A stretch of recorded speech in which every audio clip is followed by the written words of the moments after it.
remember, after reading the caption of this broadcast, please read the description as well. Like it, share it, tag your friends and not so friendly friends. Tell all of them that Mayegun today.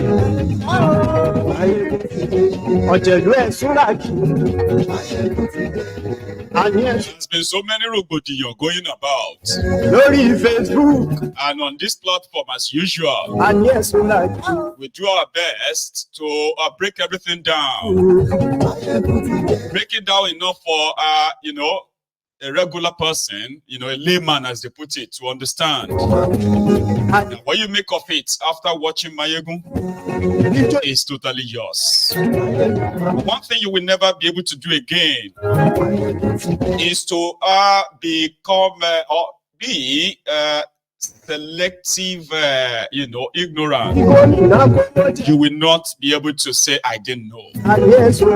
So thank you so much again for joining me. Share this. What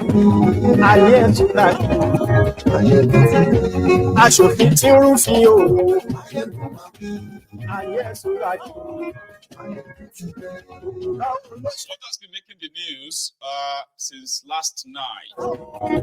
It's been the holding the Nigerian Super Eagles to hostage, kind of, in Libya. What are you doing in Libya? How can Libya be part of Nations Cup qualifiers? Anyway, more today. So, good morning to you once again. Good afternoon to you. And good evening to you from wherever you are joining us. It is Mayegun, and this is live. For everybody watching it live, though. Last night, the players of the Nigerian Super Eagles raised an alarm that possibly woke or kept the entire continent awake. With some asking so many questions, rhetorical questions that they were not possibly expecting answers. Number one, I personally was a little bit surprised that Libya is participating in Nations Cup qualifier. Libya is a country destroyed by Obama's America. Just don't forget that. Obama's America destroyed Libya. Until today, Libya remained a country without a real government. So what that simply means is that you have some group of people who control a section of the country, while the vast majority of the country is being controlled by different rebels, gangs, and having them participate in the Nations Cup qualifiers is something I wasn't expecting. You have heard about Somalia. Somalia hasn't had a government as well for the past 30 years or so. I think 34 years. Somalia, Libya, like Somalia anyway, or Somalia like Libya, I don't know. So what happened is that there is no central government in Libya, right? In Libya since the death of Gaddafi. So that Nigeria is seeded into a group of qualifiers where Libya is part of the team. It's the first shocker. But what really kind of surprised a lot of people was that they said the Nigerian Super Eagles that were subjected to something that was more or less like an hostage situation. So the story began when last week the supposed Libya national team came to Nigeria to play the first leg of their qualifiers. Now that first leg, for those of you who have been following, football, by the way, because I do on the side, if not because of this hostage part of it, we won't be having this conversation. But again, it is an eye-opener for so many of us who possibly didn't even know what's going on, okay? So last week, Libya arrived to Nigeria. And for those of you who have been following a sport or following this football of a thing, right? Because I do on the side. Nigeria has been playing their qualifying games, whether it is World Cup or Nations Cup qualifiers. They've been playing that in Akwa Ibom, a stadium in Uyo. That's the supposed Akwabiole Stadium in Uyo. So they said when they played Ghana, when they played, this other member of their group, okay, Benin Republic, Rwanda, Benin Republic and Rwanda, by the way, so they played them in Uyo. So therefore, all the opponent teams would always book their flight to arrive in Uyo, and they maybe just have a bit of a drive through to the city, where their hotel is pretty much like not really far from the stadium. Something happened. They said the Libyan team, rather than land in Uyo, they landed in Port Harcourt, River State. And then they had to travel from Port Harcourt to Uyo. And for those who know better, I don't think the whole journey between Port Harcourt to Uyo is more than 60 to 70 kilometers or something, right?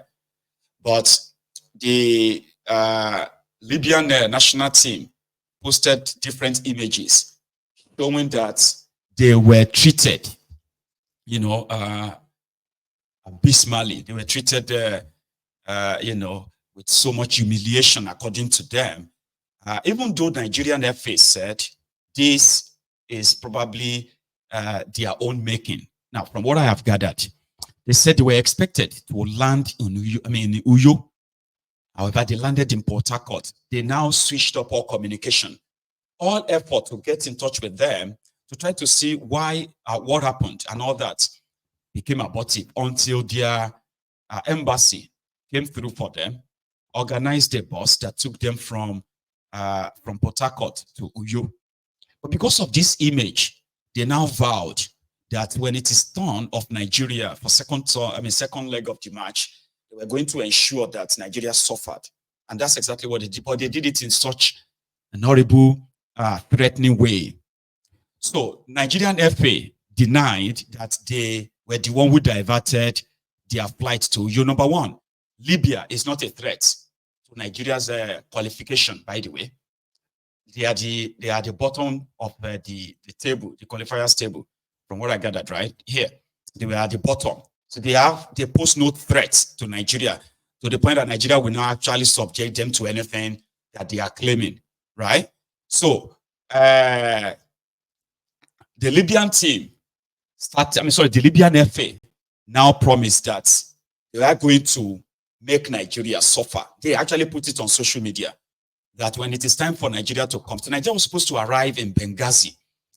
From the report, Nigeria was supposed to arrive in Benghazi, where they would then, move to their hotel, get ready for the game, and then go and play the second leg. So the Libyan team now said what they would do. Libya, like I said, is a dangerous country. No thanks to Obama, Clinton. What's her name again? That woman, Hillary Clinton. You remember the Benghazi and all of that, right? And then what they did to Muammar Gaddafi.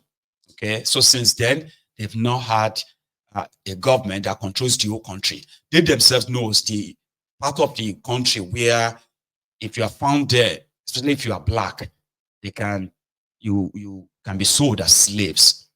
So what they did is that instead of their plane to land in Benghazi, in fact, they were in Benghazi, they were supposed to land. Then an order came that they can't land. They should move them to a place called Akbar, a very far place from Benghazi. It's like about 600 or so kilometers away, to an abandoned airport. Abandoned in the sense that it's not like an international airport. So if you land in such part of the country, you are on your own. So what they did next was that once they landed, they now told all the hotels around the area that they must not admit the Nigerian team into their hotel. They now shut the airport. So that sort of led to some fisticuff, like wahala, argument, this or that. We are making a video. The whole world is going to see this. And But a lot of people were worried for them, especially those ones who are like international players playing for Nigeria, who returned back to go and play this qualifier for Nigeria. So such an high risk of a thing raised the tension. Like, what are these guys up to?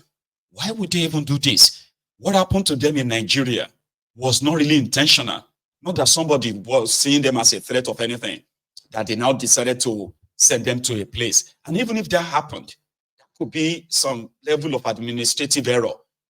Why would you now intentionally put the lives of the players of a country like Nigeria in danger, in such danger? You didn't give a damn. So in case if you have been following this on social media anyway, right, you would have seen different reactions. As usual, Nigerians who are already tired of that country, some of them started backing Libya. Nigerians who are pissed off about the country, about Nigeria, right? Some of them they didn't even like consider the lives of the individuals, the individual players, staff, the crew, coaching crew, and the rest of them involved. Like, why would anybody intentionally put their lives in danger? They put them in a place whereby rebels could actually drive into the hotel. No security, no nothing. They shut the place, right? And for 18 straight hours, right? They said at a point, they allowed the pilots, who is from this North Africa. They didn't say if it's from Libya, Morocco, or this, not clear. So the pilot was allowed, they said the pilot could leave. So leave for where? The plane is grounded, by the way. The plane can leave, but the pilot can leave. So they said the pilot now left with some people to go and look for hotels. I said, okay, maybe we can launch them into hotels here until this is figured out, right? And they said, when they went out, they were told that there's actually an order. Nigerians who landed in the airport, right, must not be admitted into any hotel in that area. Why would anybody say that? Why would anybody do that? So everybody returned back to the airport. They now locked themselves there. Players, professional players, international players, they were sleeping rough on the floor and all that. And pictures started flying in until the captain of the team now raised the alarm and said, well, this doesn't seem like anything, good or safe.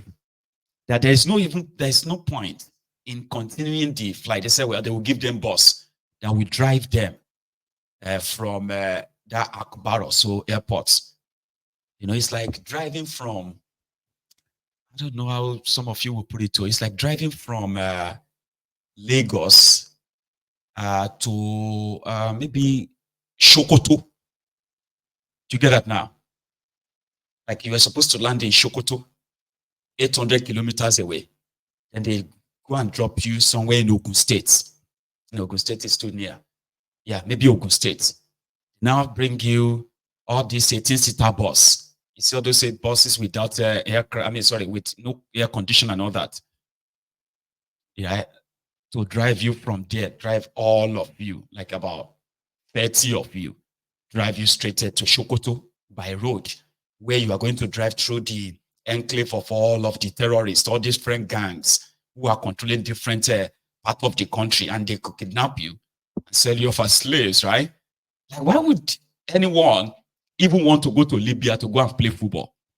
That was my own question. But to the other Nigerians who are like, yeah, you did it to them. Nigeria is a useless country. I was like, guys, calm down. I know a lot of you are so pissed about that contraption. But sometimes, right, we should begin to see beyond. We should see beyond this just contraption and see the lives of individuals involved, though. Right? You can't hold them totally responsible for the effed up of the country by the criminal politicians. So this is supposed to be like a national emergency, where other African countries were like, what's going to happen to them? What did they have in stock? Like, what else do they have in plan for this Nigerian team? Do they even have any respect for Nigeria that much?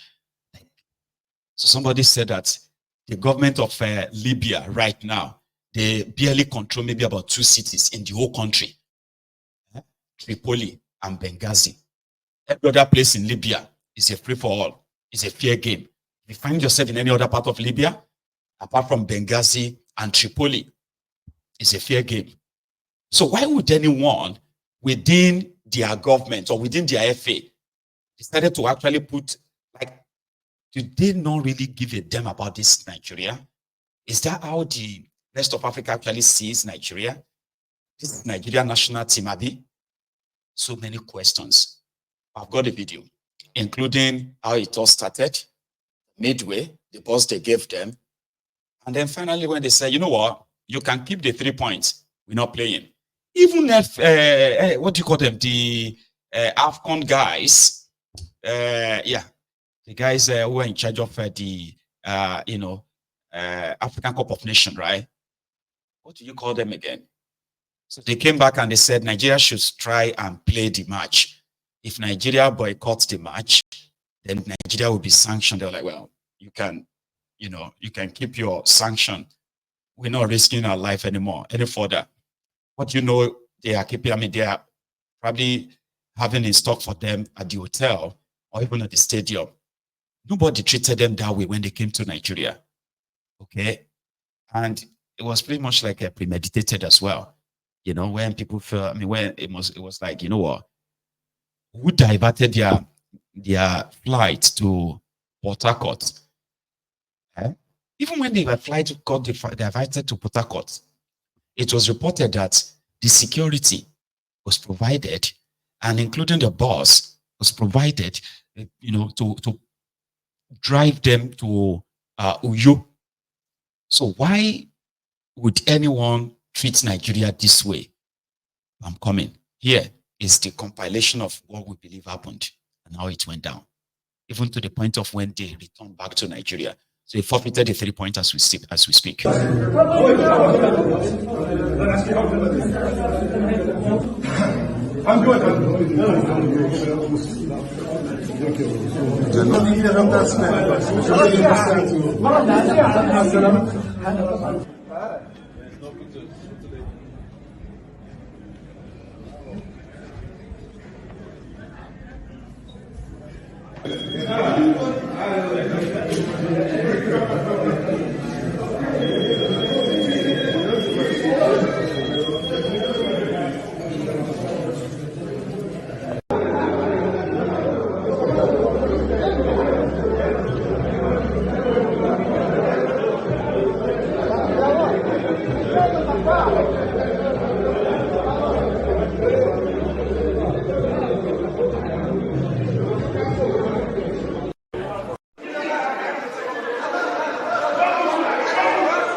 Shall I see my lady? I will never forget her. Oh my, oh my, oh my, oh. Oh my, oh my, oh my, oh. Where shall I see my where shall I see my I will never forget her. Oh my, oh my, oh my, oh.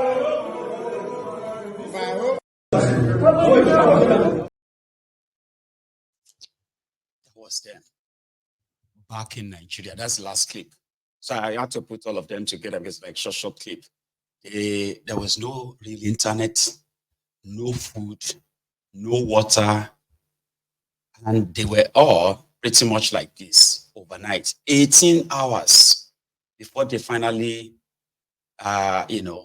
decided to leave the place. 18 hours. This is how they were. Okay, overnight. Now, people are possibly looking forward to what the CAF, Confederation of African Football, they call them Abi, CAF is going to do. So this was how they spent their evening, even so apprehensive, like apprehensive. Like, what if anything happens? So when they finally got this morning, when they finally felt like, no, we're not playing, we're leaving. So it was now time for them to refuel their jets or their plane that would take them back, right? So from the report, they said they actually charged them ×5 what it costs per liter. I don't know if you use liter for the aviation fuel, right? Jet 1. ×5 of what it cost. It was like a deliberate denigration of that Nigeria. But to some, they were like, why would the Libya do this to Nigeria? Nigeria don't become. What is the purpose of that giant of Africa? Here you get like something that will make you feel like, don't try that. Oh, want to try that with Nigeria. Others are saying, if you have been fed with a lot about slave trade, how the white people enslave Africans, and you probably need to also study how the Arabs, right, captured blacks as slaves until tomorrow. They do not consider, even though they are supposed to be fellow Africans, they do not really consider this skin color as that of a human being. So you might think people are taking it other than just football. No, this is more than just football now. Yeah, and it is okay if people take it a little bit further. Libya, as we speak, is the only country in Africa where the supposed Arab Africans, they are capturing their fellow blacks, putting them inside cage in this 2024, and they are selling them as slaves. I'm talking about people are being like paraded as, we want to sell you. If they grab me like this, it no matter who I be, who you be. For Libya, they will check and see how much I am worth, maybe $500. If you are strong and you're physical, you're probably going to be sold for $1,000. Like they are selling human beings. They are capturing people. You see those people who are like crossing the desert because they are going to Europe. Many of them have ended up in the captivity, in prisons of all these Arab slavers in this 2024. So why would CAF allow Libya to participate in AFCON in the first place? How? Why? Because when you allow them that way, that means people will have to go to that country to play the qualifiers, Abi.